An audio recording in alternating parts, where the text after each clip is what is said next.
Hey everybody. Tonight I'm finally getting around to working on my brackish tank. Now I have said before that I don't yet have brackish water in it. It is just fresh water. But I'm going to get the tank set up as far as the rockscape and what plants I have for the time being. I did go out today to get some moneywort, which does very well in brackish water, but the store did not have any. So today I'm just going to make do with what I've got floating in there right now, and then we are actually going to get these rocks in there. I'm going to put the head cam on here in a minute, and we're going to actually get in there and start rearranging those rocks and seeing what we can come up with. For the time being, I just put a piece of blue board behind there. I actually just sort of have it between the filter and the tank. It's just sitting there. It's actually holding the filter, or the filter I should say is holding it up, and that's all there is to it. I don't have the UV light turned on the filter yet because I am cycling the tank in and I want the nitrifying bacteria to be able to grow and develop.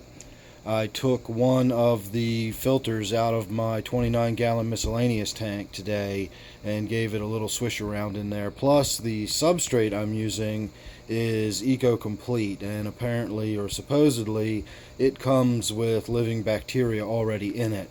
So in theory, I should have a functionally cycled tank. I'm not going to go by that, and because of the plants, I'm going to actually slowly increase the salinity anyway until we get up to the level I want. But that's going to be in another video, and I will talk about why I'm doing that and whether or not you would need to do that if you were setting up a tank, and we'll get into the chemistry behind it a lot more in a later video. Today we're just going to go ahead and get these rocks in here and see what we can come up with aesthetically and get those plants positioned. So the first thing I got to do is drain about 25% of that water, because when the rocks go in, they're going to displace a lot of the water, and right now I would have a great big overflow. So let me get started on that. I'll get the head cam. Alright everybody, here we are. We got the tank drained down a little bit, and we have the plants pulled out of the way. So now it is just going to be a matter of putting the rocks in. I think it's pretty obvious that these two are going to be rocks like that. I'm hoping I can get these in. Yeah, there's no problem.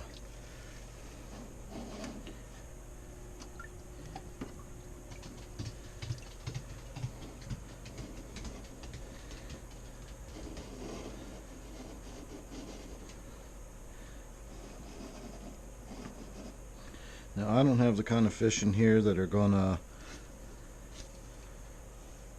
dig or burrow, so I don't really have to worry too much about getting these rocks all the way down onto the glass. They're not going to shift that much, but you never know. Over time, as the fish kick and scatter around, you might get a little bit of shifting, so you really still want them in there good and stable. See, I've been messing around with this one, and I like the way it looks this way, but it doesn't give me stable enough platform. I think I actually need to use it this way. We're actually not really going to see it anyway, because this is going to be my piece in the back. This tank is so small,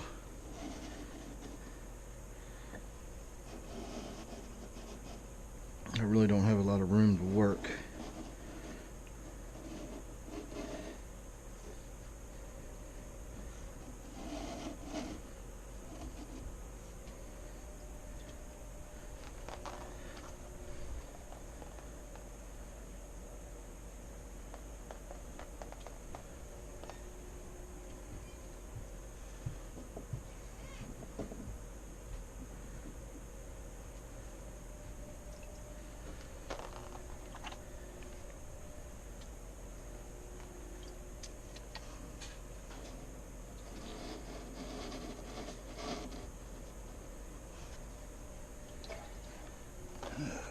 Let's see if this one will actually sit on top of this one.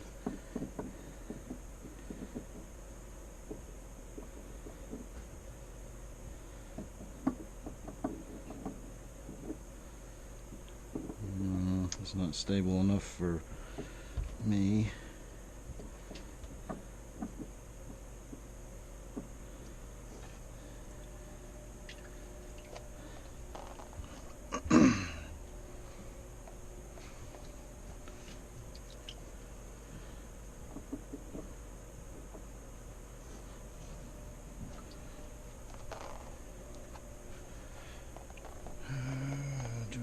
put another rock over that.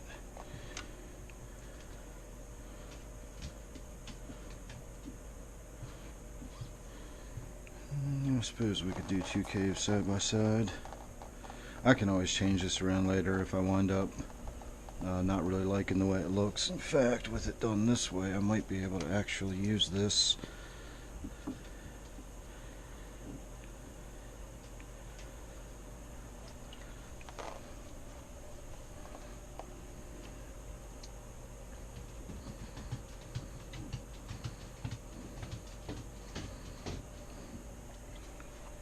to do something like that. And I'm not particularly in love with the way that looks.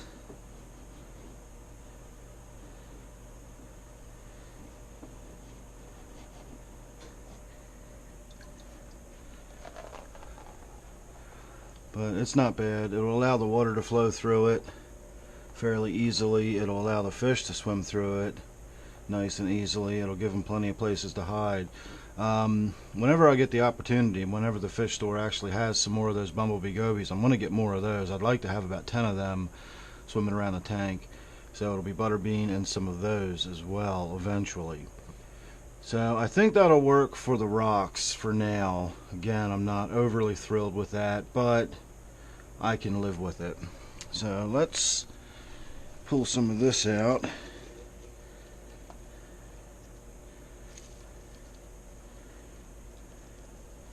And I can work with some of these smaller pieces easily enough.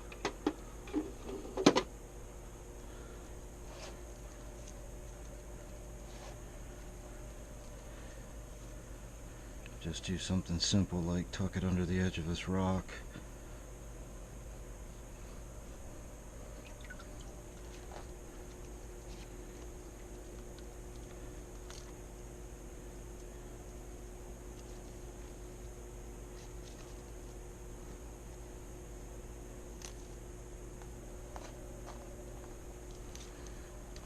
This one, if we can get underneath this rock properly, it'll actually look pretty good with the roots.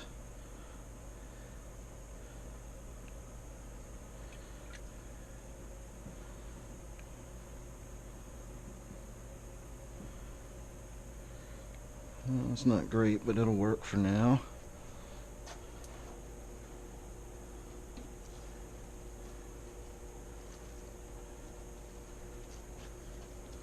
These are some really small pieces.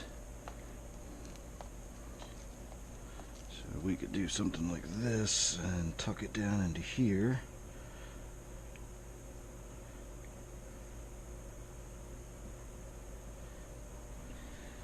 I don't want to go too heavy on putting the fern in the substrate.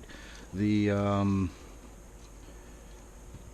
moneywort that I want to get, that I'm going to put in there, will actually do better in the substrate than floating, and this stuff does just fine free floating.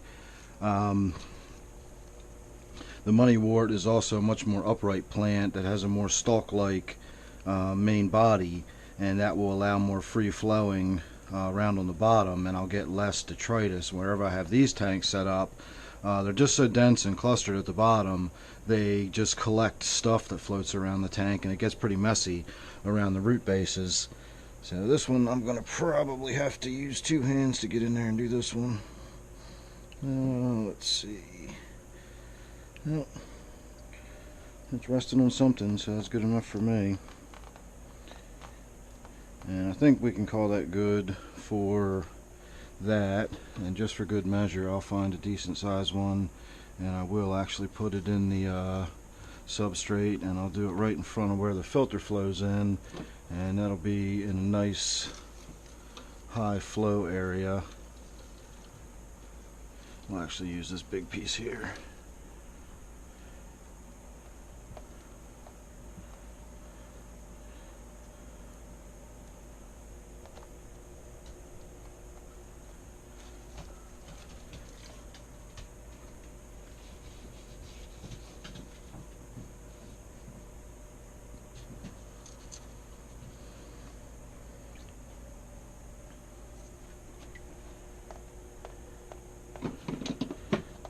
Alright, let me get it filled back up with water and get the glass wipe down, and we'll have one final look at it and we'll see how it looks just as a quick throw together.